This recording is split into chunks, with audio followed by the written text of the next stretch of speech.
പശ്ചിമേഷ്യയിലെ സംഘർഷങ്ങൾ പാശ്ചാത്യ രാജ്യങ്ങളുടെ ഉറക്കം കെടുത്തുകയാണ്.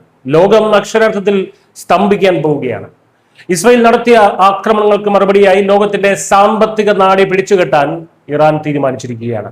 ഹോർമൂസ് കടലിടുക്കിന് പിന്നാലെ ലോക വ്യാപാരത്തിന്റെ നട്ടെല്ലായിട്ടുള്ള മറ്റൊരു സുപ്രധാന കടലിടുക്ക് കൂടി പൂട്ടുമെന്ന ഇറാന്റെ പ്രഖ്യാപനം അമേരിക്കയും യൂറോപ്പിനെയും വലിയ പ്രതിസന്ധിയിലാക്കിയിരിക്കുകയാണ്.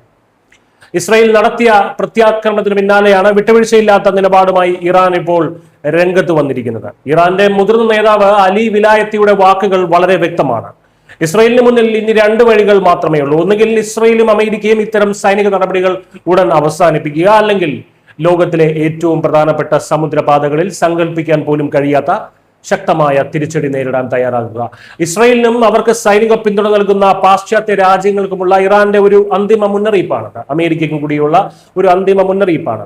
തന്ത്രപ്രധാനമായ ബാബൽ മൻഡബ് കടലിടുക്ക് ലക്ഷ്യമാക്കിയാണ് ഇറാന്റെ ഈ ഒരു പുതിയ നീക്കം വരുന്നത്. യമൻ, ജിബൂട്ടി, എറിത്രിയ എന്നിവയ്ക്കിടയിലുള്ള ഈ കടൽപാതയിലൂടെയാണ് യൂറോപ്പും ഏഷ്യയും തമ്മിലുള്ള കോടിക്കണക്കിന് ഡോളറിന്റെ വ്യാപാരം നടക്കുന്നത്. യമനിലെ ഹൂത്തി പോരാളികളെ ഉപയോഗിച്ച് ഈ കടൽപാത പൂർണ്ണമായും അടച്ചു പൂട്ടാനാണ് ഇറാൻ പദ്ധതിയിടുന്നത്. അമേരിക്കൻ വിമാനവാഹിനി കപ്പലുകൾക്കും അവരുടെ സഖ്യസേനകൾക്കും ഈ സമുദ്രപാതയുടെ സുരക്ഷ ഉറപ്പാക്കാൻ കഴിയില്ല എന്ന് ഇറാൻ ഇതിലൂടെ ലോകത്തിന് കാണിച്ചു കൊടുക്കാൻ ശ്രമിക്കുകയാണ്. ഈ നീക്കം പാശ്ചാത്യ ലോകത്തെ വലിയൊരു സാമ്പത്തിക തകർച്ചയിലേക്ക് തന്നെ തള്ളിയിടും എന്നാണ് കരുതപ്പെടുന്നത്. കാരണം ബാബൽ മൻഡബ് അടച്ചുപൂട്ടിയാൽ ആഗോള ക്രൂഡ് ഓയിൽ വിതരണം പൂർണ്ണമായും താറുമാറാകും. യൂറോപ്പിലും അമേരിക്കയിലും വിലക്കയറ്റം കുതിച്ചുയരും. അമേരിക്കയുടെ സൈനിക നടപടികൾക്ക് കൈയടിക്കുന്ന പാശ്ചാത്യ രാജ്യങ്ങൾ അതിന്റെ വലിയ വില സ്വന്തം സമ്പദ് വ്യവസ്ഥയിലൂടെ നൽകേണ്ടി വരുമെന്നാണ് ഇറാൻ പറയുന്നത്.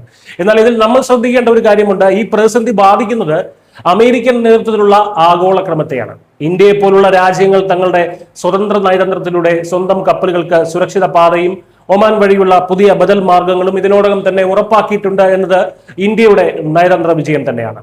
ചുരുക്കത്തിൽ പശ്ചിമേഷ്യയിൽ തങ്ങൾക്കാണ് പൂർണ്ണ നിയന്ത്രണം എന്ന പാശ്ചാത്യ രാജ്യങ്ങളുടെ അവകാശവാദം ഇവിടെ പൂർണ്ണമായും തകരുകയാണ്. അതിനാണ് ഇറാൻ ശ്രമിക്കുന്നത്. അമേരിക്കൻ സൈനിക ശക്തിയെ ഭയക്കാതെ ആഗോള വ്യാപാര പാതകളെ നിയന്ത്രിക്കാൻ തങ്ങൾക്ക് കഴിയുമെന്ന് ഇറാൻ വ്യക്തമാക്കുന്നു, അതിനുവേണ്ടി ശ്രമിക്കുന്നു. ഇസ്രായേലിന്റെ സൈനിക ശക്തിക്കും അമേരിക്കയുടെ സ്വാധീനത്തിനും ഇതിലൂടെ വലിയൊരു തിരിച്ചടി നൽകാനാണ് ഇറാൻ ശ്രമിക്കുന്നത്.